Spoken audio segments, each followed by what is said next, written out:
پھول کی خوشبو میں تجھے خدا مل جائے گا۔ اور اگر گھر بیٹھ کر کبھی اپنے ابا کی پیشانی میں محبت کی نظر ڈال دے تو خدا تجھے باپ کی پیشانی میں بھی نظر آ جائے۔ اور اگر پیار اور محبت میں گھر بیٹھ کر اپنی ماں کی جوتی پہ نظر ڈال دے، پیروں پہ نظر ڈال دے تو تجھے خدا مل جائے گا۔ کون کہتا ہے خدا نہیں ملتا؟ ہماری وہ نظر نہیں ہے، ہماری وہ نظر ہی نہیں۔ امام احمد بن حنبل کہتے میں نے 100 بار اپنے خدا کو دیکھا اور ہر بار مجھے وہ ایسی کیفیت میں نظر آیا، ایسی صورت میں نظر آیا، ایسی شکل میں نظر آیا، ایسے وجود میں نظر آیا، ایسے ہونے میں نظر آیا کہ مجھے یقین ہو گیا کہ اللہ اس درخت کے پتے کے اندر ہے۔ کاش ہمیں تو آج ابا اچھا نہیں لگتا نا، اور میں نے تمہیں کہا ہے کہ اگر گھر بیٹھ کر اپنے ابا کے ماتھے پہ نظر ڈالو تو خدا نظر آئے گا، اس لیے کہ خود میرے پاک نبی صلی اللہ علیہ وسلم نے فرمایا کہ ابا کی رضا میں اللہ کی رضا ہے، جس نے باپ کو راضی کر لیا اس نے خدا کو رضا کر لیا۔ نوجوانوں ایک تمہیں بات کہتا چلتا ہوں، حضور پاک صلی اللہ علیہ وسلم کی اجازت، باپ کو اجازت ہے، باپ کو زور سے کہو اجازت ہے کہ بیٹے کے مال کو خرچ کرے، اور بیٹے کو حق نہیں کہ باپ سے پوچھے۔ اور ساتھ ہی حضور پاک صلی اللہ علیہ وسلم نے فرمایا کہ بیٹے کو حق نہیں کہ وہ باپ کے مال کو بغیر پوچھے خرچ کرے، پہلے اپنے باپ سے پوچھے، اور باپ سے کہا تیرا کوئی حق نہیں بیٹے سے پوچھے، تیری مرضی، اس کے پیسے کو خرچ کر، اس کا کوئی حق نہیں ہوتا ہے تو اپنے ابا سے حساب لے کر۔ یہ میں اپنی بات نہیں کر رہا، کسی مولا پیر کی نہیں، سب سے بڑے پیر کی، سب سے بڑے پیران پیر حضرت محمد رسول اللہ صلی اللہ علیہ وسلم۔ کاش میں نے پہلے کہا کہ آج ہمارے گھروں کے جھگڑے اس لیے ہیں کہ ہم آج تک ایک دوسرے کا حق ہی نہیں سمجھے، دین ہی نہیں سمجھے، ہمارا دین کہتا کیا ہے، سب دکھاوا ریاکاریاں ہیں ہماری، اللہ قبول کرتے۔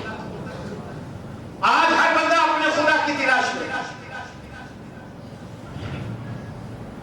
نمبر 2، بادشاہ سے لے کر فقیر تک، بڑے سے لے کر چھوٹے تک، مرد سے لے کر عورت تک، ہر بندہ سکون کی تلاش میں۔ آپ یہاں آئے ہو، پیسہ ملے سب کچھ سکون آ جائے، آرام سے سکون چاہیے۔ بادشاہ کو بھی سکون کوئی نہیں، بادشاہ کو بھی سکون، فقیر کو بھی سکون۔ وہ زمانے چلے گئے جب فقیر بھی رات کو کراچی میں سڑک پہ سو جاتا تھا، گارڈن میں جا کے سو جاتا تھا، وہ وقت چلے گئے۔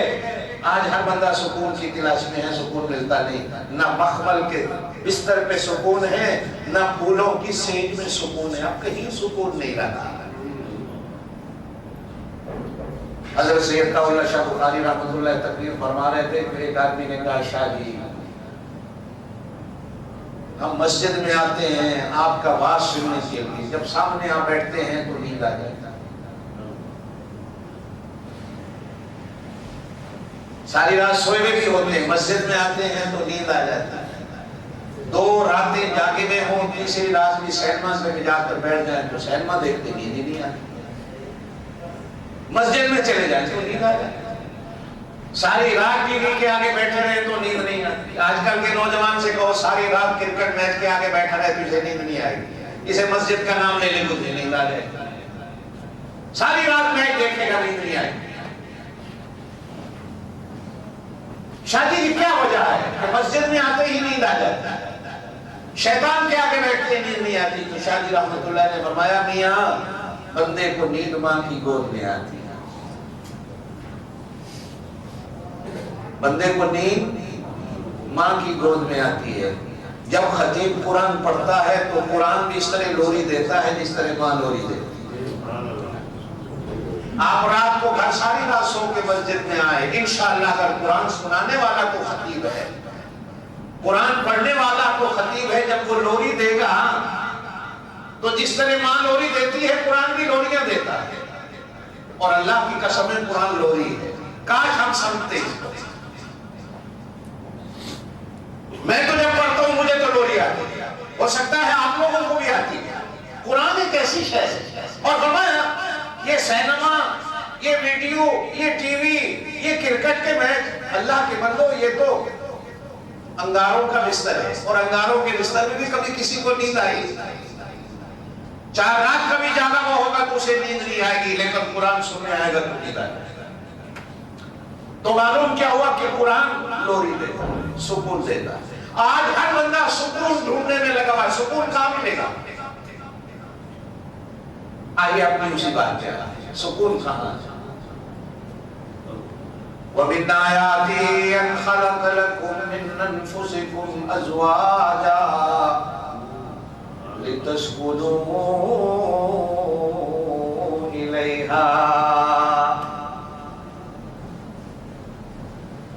سارا دن تھکا ہوا, شام کو جب چھٹی کرتا ہے گھر کی طرف دوڑتا ہے, گھر جاؤں گا سکون مل جائے گا, بیوی کو دیکھوں گا, بچوں کو دیکھوں گا, ماں باپ کو دیکھوں گا, سکون مل جائے گا.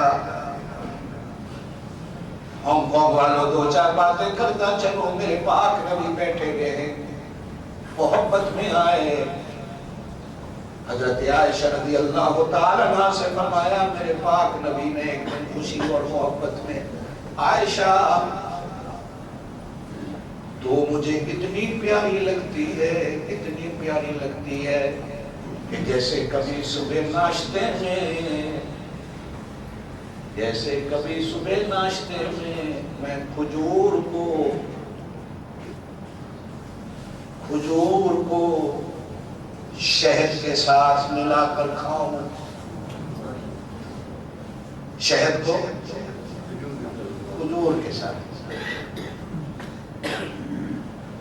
حضرت عائشہ رضی اللہ تعالیٰ عنہ مسلمانوں کی اماں, قیامت تک آنے والی ساری امت کی ماؤں کی استاد, فوراً بولی یا رسول اللہ صلی اللہ علیہ وسلم, آپ نے تو کھجور کو شہد کو ملا کر میری محبت کی بات عرض کی تھی. اللہ کے رسول جب میں آپ کو دیکھتی ہوں تو جس طرح شہد کو مکھن کے ساتھ ملا کر کھایا جائے, آپ نے تو شہد کو کھجور کے ساتھ ملایا, میری محبت کا اظہار کیا.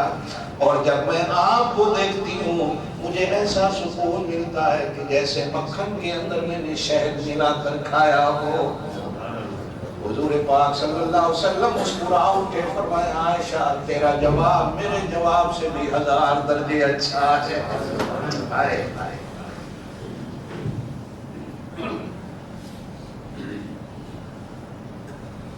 حضرت انجسہ رضی اللہ تعالیٰ اونٹوں کو چلانے والے, کبھی آپ لوگوں نے اونٹوں کی رفتار بوڑھوں سے پوچھو تو شاید پتہ چل جائے, جوانوں کو پتہ نہیں.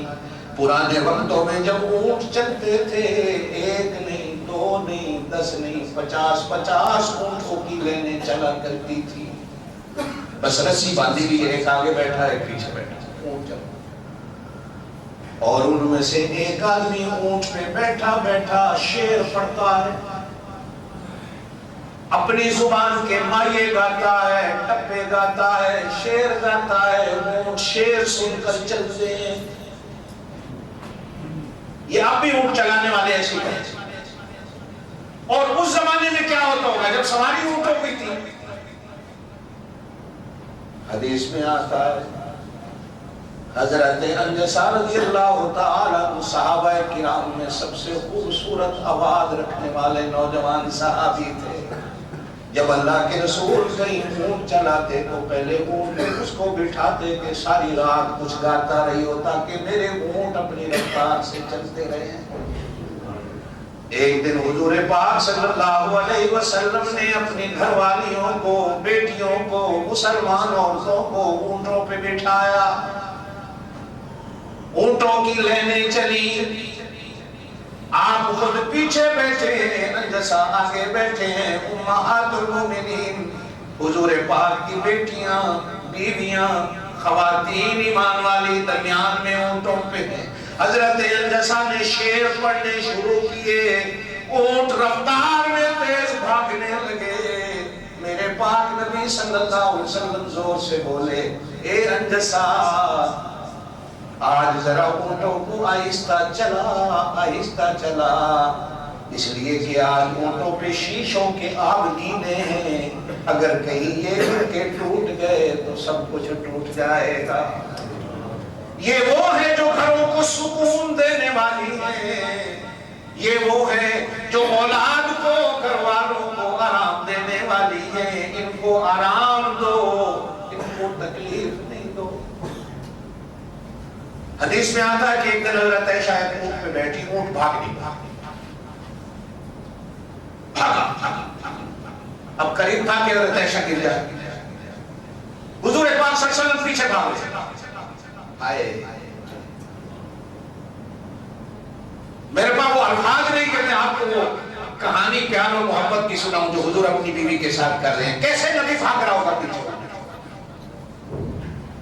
جب اونٹ قابو نہیں آیا تو حدیث کے اندر آتا ہے کہ حضور آوازیں دے رہے ہیں، او میری دلہن، او میری دلہن جا رہی ہے، او میری دلہن بھاگے، کوئی اونٹ بھاگ گیا میری دلہن کو لے کے، کوئی اس کو روکو۔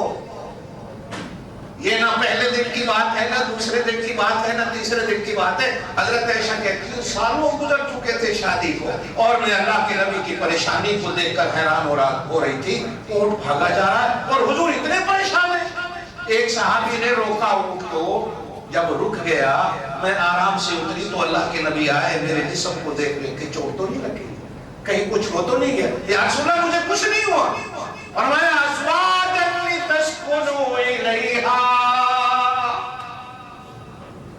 اس لیے کہ اللہ قرآن میں تمہارے بارے میں کہتا ہے کہ نکاح اس لیے کرو، تمہارے جوڑے جوڑے اللہ نے اس لیے بنائے کہ تم ایک دوسرے سے سکون حاصل کرو، ایک دوسرے سے سکون حاصل کرو، ایک دوسرے سے آرام حاصل کرو۔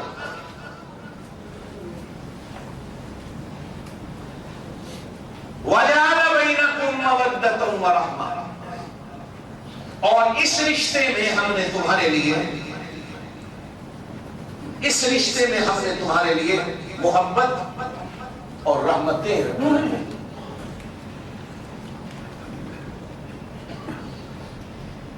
حضرت عائشہ رضی اللہ تعالیٰ عنہ فرماتی ہے آج کل تو گھروں میں ٹوائلٹ نہیں، پرانے وقتوں میں گھروں میں ٹوائلٹ نہیں ہوتے تھے، مرد و عورت باہر جاتے تھے جنگل میں پیشاب پکانا کرنا۔